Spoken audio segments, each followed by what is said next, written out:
ఏ ఆడ ఈడ ఏడ చూడు బిడ్డ వనుకే పుట్టాలింక పడితేనే నా నీడా బొంద పెడుత మాలిక్నైన గూడా వాని సావు రాసుకొచ్చిన దేవుని కాడా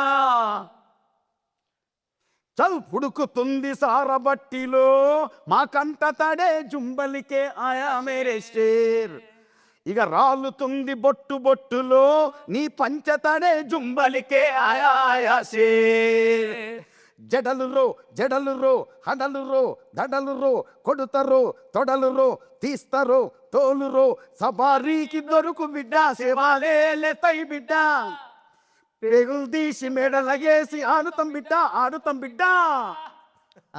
అబ్బా అసలు గొంతు ఎత్తుతూనే ఒక రకంగా ఉంది.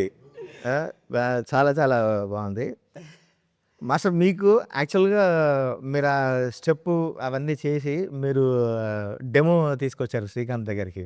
నేను ఆ రోజు ఉన్నా, నాకు బాగా గుర్తుంది. ఆ రోజే అసలు ఆ స్టెప్ చూడంగానే అసలు మంట పుట్టేస్తుంది సోషల్ మీడియాలో, కానీ స్క్రీన్ మీద కూడా అదిరిపోద్ది అనుకున్నాం. మీరు ఆ స్టెప్పు నానిగారితో చేయించింది తర్వాత అది చాలామంది ఏమనుకుంటారంటే వీళ్ళు ఏదో గ్రాఫిక్స్ చేసి ఉంటారులే, లేదంటే గ్రీన్ మ్యాట్ పెట్టింటారు, ఇంకేదో పెట్టింటారు అని చెప్పి రకరకాలుగా మనల్ని మాట్లాడుతుంటారు కదా.